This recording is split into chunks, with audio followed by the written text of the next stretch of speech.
अस्सलामुअलैकुम। उर्दू पॉइंट के साथ मैं हूं आपका मेज़बान सफदर अली। आज जिस शख्सियत के साथ हम मौजूद हैं, ये नौजवान नस्ल की नुमाइंदा शख्सियत हैं ज़ीशान अली। और ज़ीशान अली का पहले आप जो हैं वो सॉन्ग सुन चुके हैं, लाइव सॉन्ग आपने सुना। इनको आप वैसे भी जानते हैं, फेसबुक के हवाले से भी जानते हैं, सोशल मीडिया पर इनकी वीडियोज़, इनके गाने बहुत ज़्यादा वायरल हो चुके हैं। नेस्कैफ़े बेसमेंट में इन्होंने गाया और उसके बाद से ये तरक्की की तमाम तर मनाजिल जो हैं वो तय करते जा रहे हैं। हमारी दुआ है कि ये इसी तरह हंसते मुस्कुराते रहें और कामयाबी की जो सीढ़ियाँ हैं चढ़ते रहें। आज सबसे पहले मैं इनका शुक्रगुज़ार हूँ कि ये हमारे साथ मौजूद हैं। अस्सलाम वालेकुम ज़ीशान अली। वालेकुम अस्सलाम जी, और आपका बहुत शुक्रिया कि आपने मुझे यहाँ पर इंटरव्यू के लिए बुलाया है। नहीं, मैं शुक्रगुज़ार इस वजह से हूँ कि आप यहाँ पर आए हैं और हमारी बात मानी है। दूसरी बात ये है कि ऑडियंस जो हमारे सुनने वाले हैं, जो हमारे देखने वाले हैं, वो आपको देखना भी चाहते हैं, वो आपको सुनना भी चाहते हैं। तो उनकी डिमांड को ज़ाहिर सी बात है पूरा करने के लिए हमने कुछ ना कुछ तो फिर इंतज़ाम करना था। मैं शुक्रगुज़ार आपका, आप तशरीफ़ लाए। सिंगिंग की तरफ जाने से पहले इनका सिंगिंग से रिश्ता जो है वो कब बना, किस तरह से बना, इनकी ज़ाती ज़िंदगी क्या है और ये जो नौजवान शख्स है क्या क्या करता रहा है और क्या क्या कर रहा है, इस बारे में हमने जानना है। तो सबसे पहले जो मैं जानना चाहूँगा इनसे वो ये जानना चाहूँगा कि आपने स्कूल लाइफ कब से, मतलब कौन सा स्कूल था, किस किस्म का स्कूल था, और फिर उसके बाद कॉलेज में क्या करते रहे और किस तरह, क्योंकि अभी भी आप यूनिवर्सिटी के स्टूडेंट हैं, नौजवान हैं, और क्या सिलसिला था ये सारा? जी, बड़ी एक सिंपल सी और सादा सी एक स्टोरी है कि मैं एक मोहल्ले के बिल्कुल आम से स्कूल से पढ़ा हुआ हूँ, लेकिन बचपन से मुझे सिंगिंग का चूँकि शौक़ था और मैं 4 साल का था जब मैंने पहली दफ़ा स्टेज के ऊपर एक मिली नगमा पढ़ा था। अच्छा। और उसके बाद स्कूल के अंदर जो मतलब छोटे छोटे इवेंट्स होते हैं, छोटे छोटे फंक्शंस होते हैं, उनके अंदर मैं परफॉर्म किया करता था। तो शौक़ था, अंदर सीखने की भी बड़ी चाहत थी, लेकिन पहले जो है वो घर वालों की तरफ से इजाज़त नहीं थी मुझे प्रॉपर जो है वो म्यूज़िक की तालीम लेने की। लेकिन जिस वक्त मैं कॉलेज में फिर आया और कॉलेज में मैंने फिर ऑल पाकिस्तान कॉम्पिटिशन्स के अंदर जाना शुरू किया और कॉलेज ने बहुत ज़्यादा सपोर्ट किया। म्यूज़िक सोसाइटी एक वहाँ पर बनाई गई जिसका मुझे प्रेसिडेंट बना दिया गया। तो जब मैंने काफ़ी सारी पोजीशंस जीत ली और वो ट्रॉफीज़ मैं घर लेके आता था तो मेरी वालदा और मेरे वालिद जो हैं बहुत खुश होते थे। तो फिर जब मैंने एक दिन कहा कि मैं इस तरह क्लासिकल मौसीकी जो है उसकी तालीम लेना चाहता हूँ, तो उन्होंने बड़ा अप्रिशिएट किया।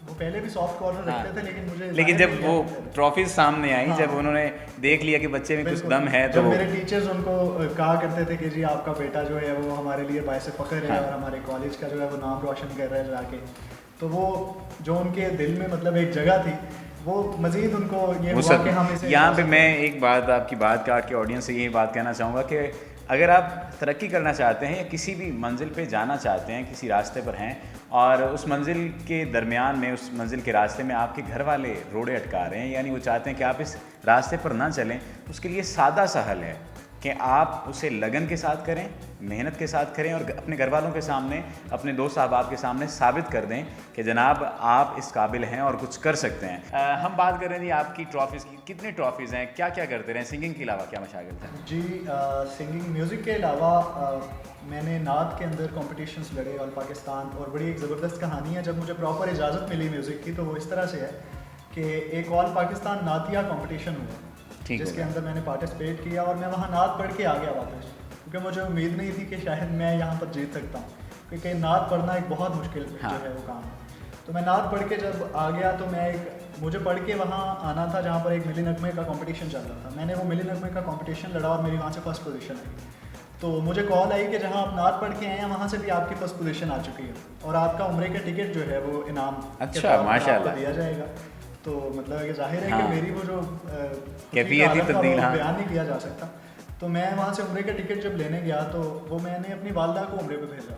सही, माशाल्लाह, तो माशाल्लाह। ये भी वो और इस तरह के टैक्ट भी होने चाहिए आपके पास, इस तरह की ये तेज़ तरारियाँ करता रहे हैं ये शख्स, इस तरह के टैक्ट भी होने चाहिए। अच्छा, प्रॉपर फिर म्यूज़िक के अलावा मैंने नात एक्टिंग की, मैंने थिएटर किया बहुत ज़्यादा कॉलेज यूनिवर्सिटी लेवल पे, और मैंने स्क्रिप्ट राइटिंग की, ड्रामास लिखे और डायरेक्ट किया। फिर उनको, चूँकि मैं प्रेसिडेंट था, इतनी वो ख़ास उस वक्त हालत नहीं थी सोसाइटी की, तो मैं खुद करता रहा सारा कुछ ताकि कभी किसी जगह शायद हम पहुँच जाएँ। उसके अलावा मैंने जो है वो पोइट्री लिखी, पंजाबी, उर्दू, अच्छा, और गज़ल के अरे मेरा जो इनसे तारुफ है वो सिर्फ़ और सिर्फ सिंगिंग की हद तक है, या इस हद तक है कि ये बहुत अच्छे डिबेटर रहे हैं। और चूँकि मैं भी थोड़ा बहुत डिबेट करता था, तो इनसे मैंने कहा कि चलें, डिबेटर तो हैं ही हैं, सिंगर तो सिंगर के हवाले से, सिंगिंग के हवाले से इनसे तारुफ हुआ।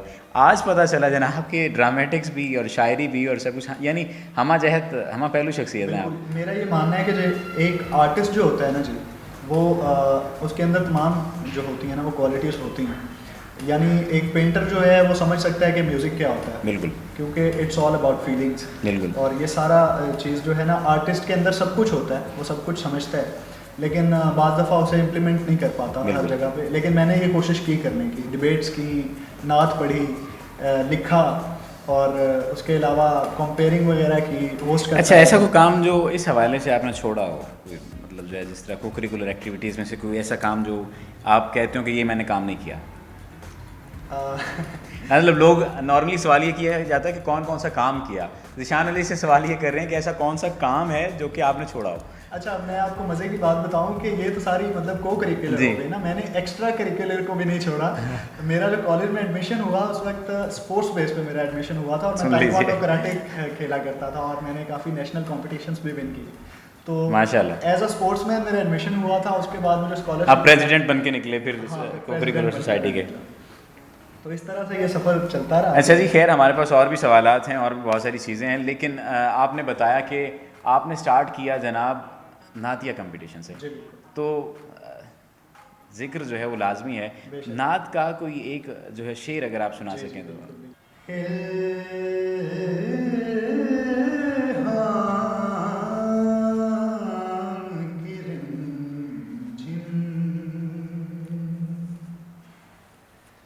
कहीं बख्शिश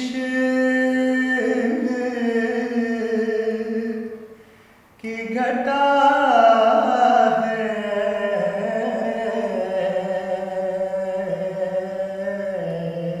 सुभान अल्लाह।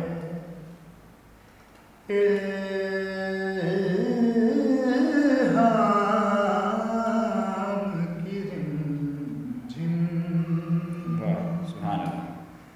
कहीं बख्शिश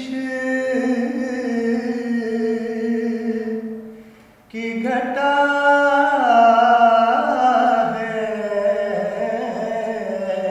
वाह, बहुत खूब। ये दिल का नगर है, या मदीने की फजा बहुत अच्छा। है, इल्हाम की रिमझिम। सुभान अल्लाह। बख्शिश तेरे अब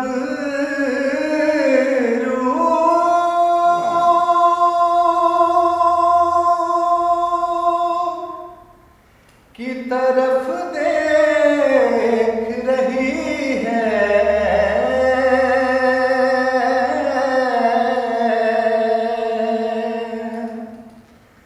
बख्शिश तेरे अब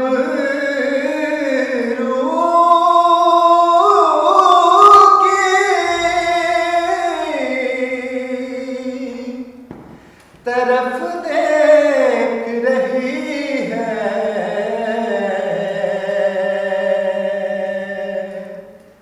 मोहसिन तेरे दरबार में चुपचाप खड़ा है,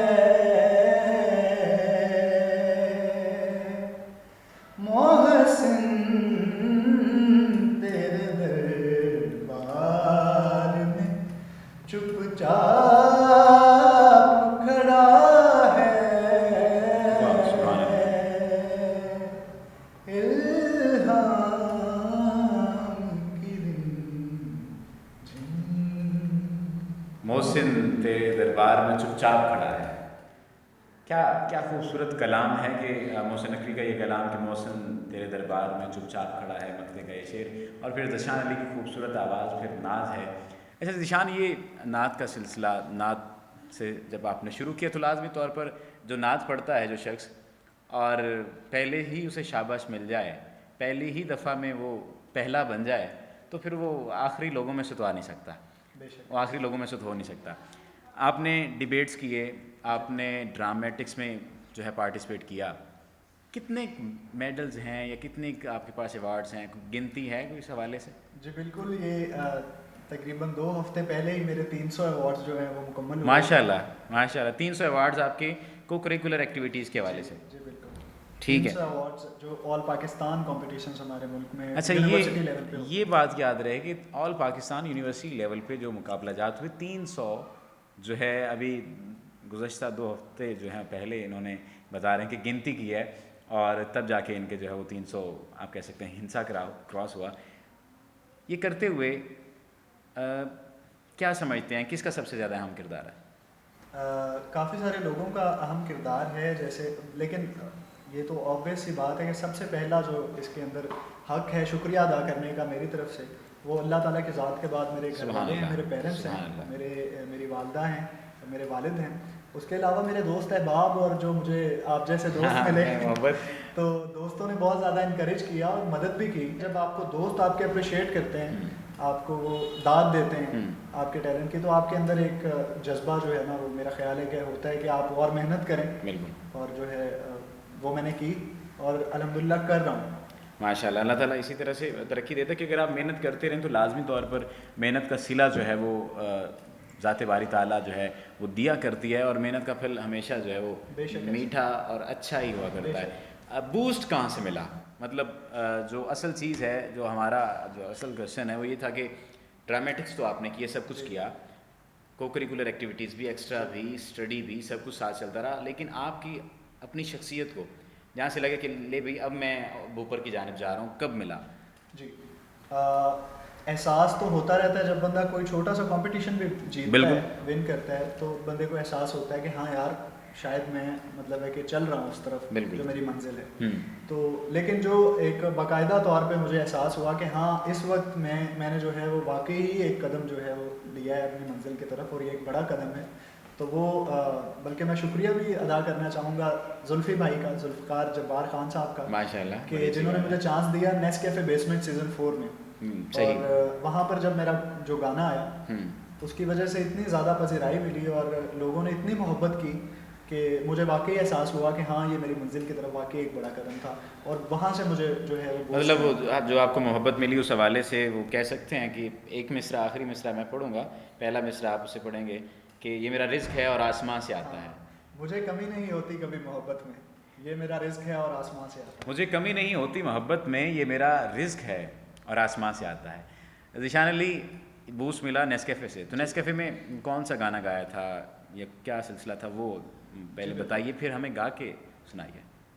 मैं बिल्कुल ज़रूर आपको उसके बारे में बताता भी हूँ। वो एक बड़ी वैसे इंटरेस्टिंग सी स्टोरी है उसकी कि ये बड़ी कमज़रफ़ी होगी कि अगर मैं उस शख्सियत का जिक्र ना करूँ जिससे मैंने इंस्पिरेशन ली, जिनको मैंने आइडलाइज़ किया, जिनको सुन के मुझे थोड़ा सा जिसे कहते हैं बोलना आया, गाना आया, सेंस आई कि म्यूज़िक क्या होता है। म्यूज़िक के बारे में बहुत सारे थॉट्स जो हैं मेरे दिमाग में जो खुले। उस्ताद नुसरत फ़तेह अली खान साहब, सुभान अल्लाह, तो उनका गाना जो है वो मैंने चूज़ किया नेस्कैफे बेसमेंट सीज़न 4 में गाने के लिए।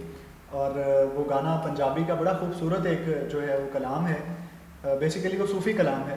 तो हमने ज़रा उसके साथ थोड़ा सा एक्सपेरिमेंट किया कि उसको आजकल का म्यूज़िक जो आजकल के लोगों को पसंद है और सुना जाता है, जो म्यूज़िक इन है जिस किस्म जी बिल्कुल, उसके साथ उसको इस तरह से पैच किया कि लोगों को पसंद आए और लोग जो है वो उसे सुने। तो वो गाना था जी कि मैं मुखड़े तो नजरा हटावा नहीं तेरे जया होर दिसदा। तो मैं हाँ ये बिल्कुल ये गाइए।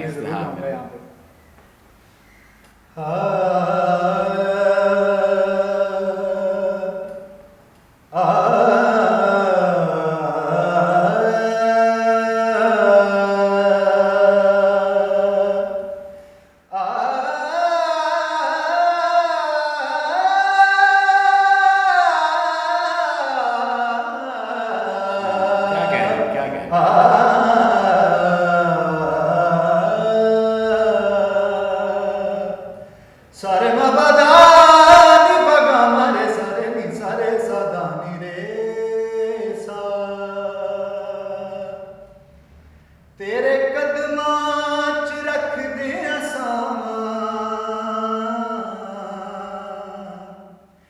तेरे कदमां च रख दिया सामान तेरे जिहा होर दिसदा मैं किवें मुखड़े तो नजरां हटावां किवें मुखड़े तो नजरां हटावां नी तेरे जिहा होर दिसदा वे माया नी तेरे जिहा होर दिसदा दिल करदा मैं तैनू वेखी जावां दिल करदा मैं तैनू वेखी जावां नी तेरे जिहा होर दिसदा नहीं तेरे जिहा होर दिसदा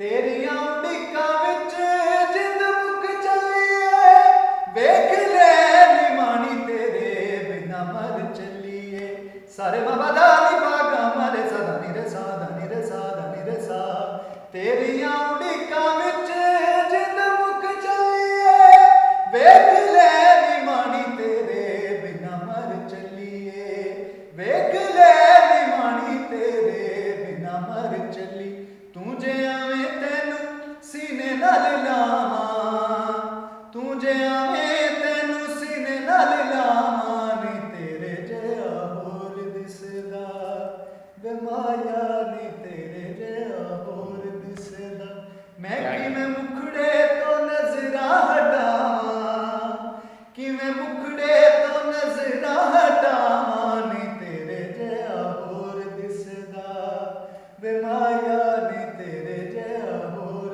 दिसदा बहुत खूब, बहुत खूब। और मुझे ये लगने लग गया कि जो हमारे सुनने वाले या देखने वाले हैं वो इस परफॉर्मेंस के बाद या गाने के बाद जो है वो तालियां बजा रहे होंगे और कह रहे होंगे वाह वाह वाह। बात निकलेगी तो बहुत दूर तलक जाएगी। वही सिलसिला यहाँ पर है। ज़ीशान अली साज हैं हमारे और अभी हमने इनसे जो है वो नातिया कलाम सुना। उसके बाद हमने नेस्कैफ़े बेसमेंट में जिन्होंने गाया जो कलाम पेश किया वो सुना। आपने ISPR के साथ भी काम किया हुआ। जी बिल्कुल। ISPR के लिए कौन सा आपने जो है वो मिली नगमा पेट्रियाटिक सॉन्ग कौन सा जो गाया था उसके जो है वो भी हमें बोल सुनाइए, क्योंकि हमें देखने वालों में से हमें सुनने वालों में से कुछ ऐसे लोग हैं जो आर्मी से शदीद मोहब्बत करते हैं, कुछ आर्मी वाले भी हैं। हाँ, तो हमको फिर और हमारी मोहब्बत तो इतनी जाहिर है कि अगर है तो हमने गाया है तो हमने काम किया। वो आपको याद होगा कि जब स्टूडियो में थे हम डॉक्यूमेंट्री पे काम कर रहे थे और आप जो सिंगिंग पे लगे हुए थे, खैर उसमें से वो जो है सुनाइए। हाँ, 2 लाइन बिल्कुल। कसम है तुम्हारे लहू की शहीदों कर्ज हम तुम्हारा चुका के रहेंगे। कसम है तुम्हारे लहू की शहीदों कर्ज हम तुम्हारा चुका के रहेंगे। जो दुश्मन हरासा हमें कर रहा है जो दुश्मन हरासा हमें कर रहा है हम जालिमों को मिटा कर रहेंगे। कसम है तुम्हारे लहू की शहीदों कर्ज हम तुम्हारा चुका कर रहेंगे। जो दुश्मन हरासा हमें कर रहा है जो दुश्मन हरासा हमें कर रहा है हम जालिमों को मिटा कर रहेंगे। कसम है तुम्हारे लहू की शहीदों कर्ज हम तुम्हारा चुका कर रहेंगे। बहुत खूब। आपको बड़ा पसंदीदा गाना और नौजवान असल में बहुत ज़्यादा हिट भी है जी। वो अगर हो सके, क्योंकि अब जो है वो हम उस ट्रैक पे आ गए हैं, आप भी रिदम में आ गए हैं, तो वो बगैर तत्तुल के वो हमें लाजमी सुनाइए। ये जी बैरून वैसे तो ये हमसाये मुल्क के एक बड़े बेहतरीन सिंगर का गाया हुआ गाना है और मेरा ये मानना है कि जो आर्ट्स होती हैं, जो म्यूज़िक है ख़ास तौर पे, इसकी कोई बाउंड्रीज़ नहीं होती, इसके कोई बॉर्डर्स नहीं होते, तो कहीं भी म्यूज़िक होता है तो हमें उसे अप्रिशिएट करना चाहिए। हाँ। तो ये उनका एक बड़ा खूबसूरत गाना है जो बर्फ़ी मूवी से है। हाँ। तो मेरा भी बड़ा फेवरेट है और मुझे उम्मीद है कि तमाम जो हैं वो यंगस्टर्स और मेरे एज फेलोज़ हैं उनको भी बहुत पसंद आएगा। तो ये गाना जो है वो पेश करते हैं। सही।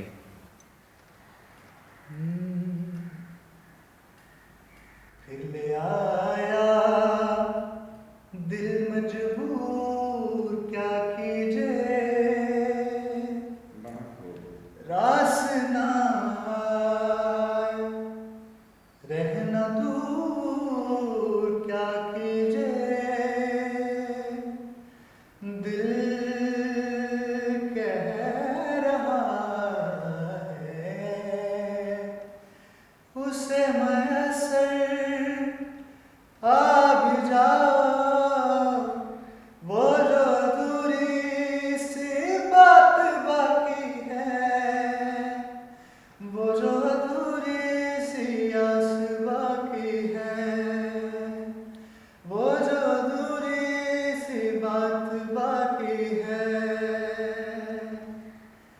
किस्मत को है क्या मंजूर, क्या कीजिए,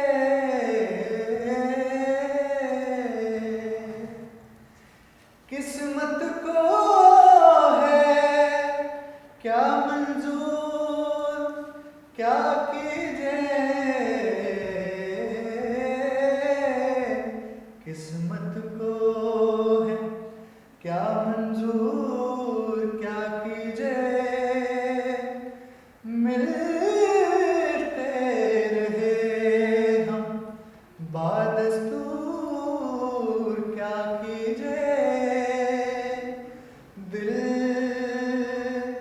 कह रहा है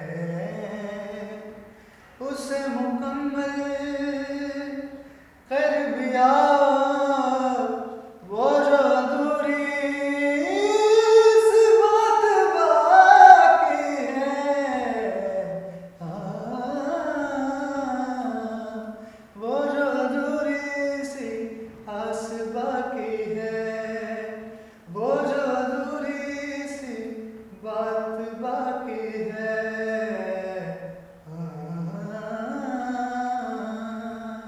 बहुत खूब, बहुत खूब। अधूरी सी आस बाकी है, अधूरी सी बात बाकी है। मैं ये समझता हूँ हमारी तो बातें हैं ही, रह ही अधूरी जाएंगी आपके ये सब कुछ सुनने के बाद। मैं सवाल भूल जाता हूँ जी, और लेकिन खैर एक और सवाल आपके लिए है, वो ये है कि अभी मुस्तकबिल में सिंगिंग की तरफ रहना है या आगे एक्टिंग की साइड पर भी जाना है, या क्या कहा है नुमायाँ सर अंजाम देने आपने? जी फर्स्ट प्रायोरिटी हमेशा से मेरी म्यूज़िक रही है, लेकिन अगर एक्टिंग के हवाले से, अदाकारी के हवाले से मुझे मौका मिलता है तो मैं आई वुड लव टू। ठीक है, तो ठीक हो गया। मेरी बड़ी ख्वाहिश है कि मैं एक ऐसी मूवी के अंदर जो है काम करूं जिसके अंदर मेरे ही गाने हाय। जो है वो बज रहे हों और हाँ। मैंने ही वो गाने गाए हों, और उस फिल्म के अंदर मतलब ये पंजाबी की एक अजीब सी मिसाल है, मैं लाजमी यहाँ पर देना चाहूँगा कि चोपड़ियाँ थी वो भी दो दो। खैर जी, ये तस्करा तो चला ऐसा ही है। वक्त चूँकि जो है इख्तिताम की जानिब बढ़ रहा है, बग़ैर किसी ऐसी बात के जो मैं कहूँ और फिर तत्तुल आ जाए, सेमी क्लासिक आपका जॉनरा है, सेमी क्लासिक जो है आप गाते हैं, इस इख्तिताम पे कोई एक गज़ल जो है वो लाजमी हमारे सुनने वालों के लिए, देखने वालों के लिए। जी ज़रूर। गज़ल तो जैसे कहते हैं कि मेरा वैसे भी पसंदीदा जो है वो एक जॉनरा है कि जो मुझे गाना पसंद है। तो एक बड़ी ही मशहूर गज़ल जो है कि फेमस है, बहुत ज़्यादा लोगों ने सुन रखी है, तो वो मैं पेश करता हूँ क्योंकि मेरी ऑडियंस जो है, मुझे सुनने वाले और उर्दू पॉइंट को देखने वाले, हम उनको भी नज़र में रखते हुए कि जो गज़ल उन्होंने सुनी हो। तो मेहदी हसन खान साहब की एक बड़ी ही खूबसूरत गज़ल है कि जो उन्होंने गाई है कि रंजिश ही सही। वाह वाह वो वाह मैं वाह, आपके सामने बहुत पेश खूब। करना चाहूँगा। अब असल में जाते हुए आप आने की बात कर रहे हैं, इसका मतलब ये है कि ये जाना नहीं चाह रहे। बिल्कुल, इतना जब इतना देखने वाले और सुनने वाले जो हैं और आप खासतौर पे इतनी मोहब्बत कर रहे हैं तो जाने को कैसे दिल करेगा। खैर जी, चल।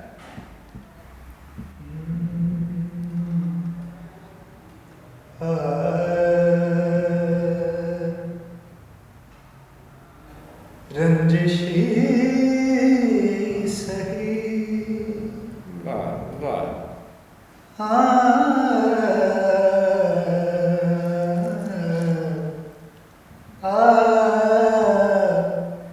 रंजिशी सही, दिल ही दुखाने के लिए रंजिशी सही, आखिर से मुझे छोड़ के जाने के लिए रंजिशी सही, किस किस को बताएंगे जुदाई क्या सबब, का सबब हम, बहुत बहुत खूब, क्या कहने, क्या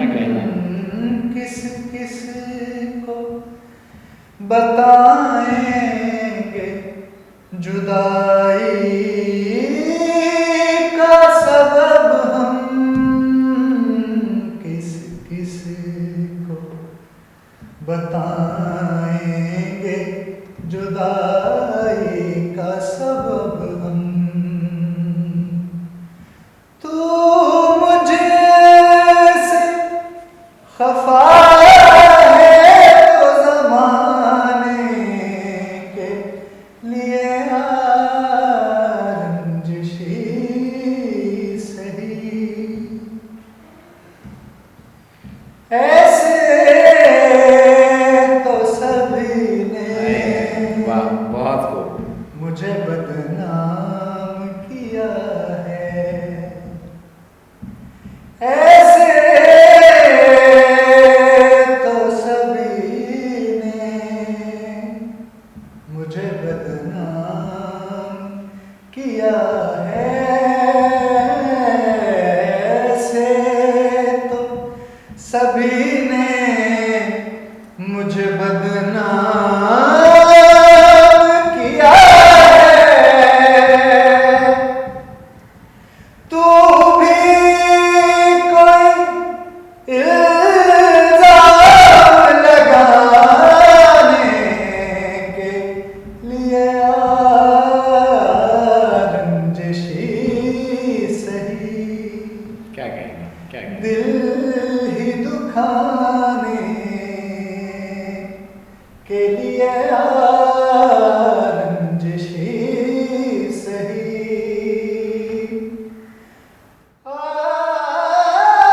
फिर से मुझे छोड़ के जाने के लिए रंजिशी सही।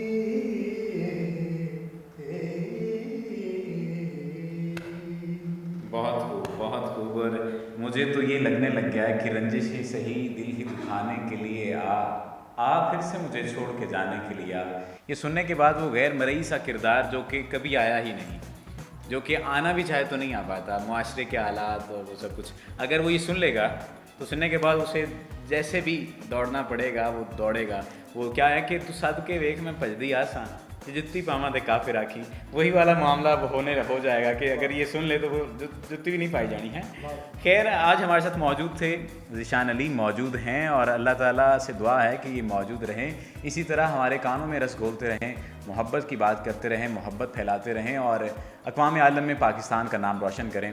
ज़ीशान अली को बहुत सारी नेक ख्वाहिशात हमारे साथ हैं, ज़ीशान अली के साथ बहुत सारी नेक ख्वाहिशात हमारे साथ हैं। उनके उर्दू पॉइंट की पूरी टीम की जानिब से आपको जो है सर सबसे पहले तो मुबारकबाद है, आपके आने वाले जो कमिंग प्रोजेक्ट्स हैं उनके लिए एडवांस में मुबारकबाद है। और नेक तमन्नाएँ तो फिर हैं, मोहब्बतें तो हैं, मोहब्बत ना होती तो हम यहाँ इकट्ठे ना होते। खैर, इन्हीं मोहब्बतों का सिलसिला यूँ ही जारी रहेगा।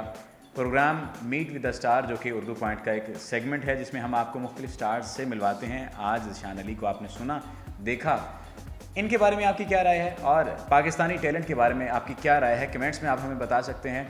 और अभी मैं आपसे इजाज़त चाहूँगा, कैमरामैन मुनीर हुसैन के साथ सफदर अली को दीजिए इजाज़त और देखते रहिए उर्दू पॉइंट।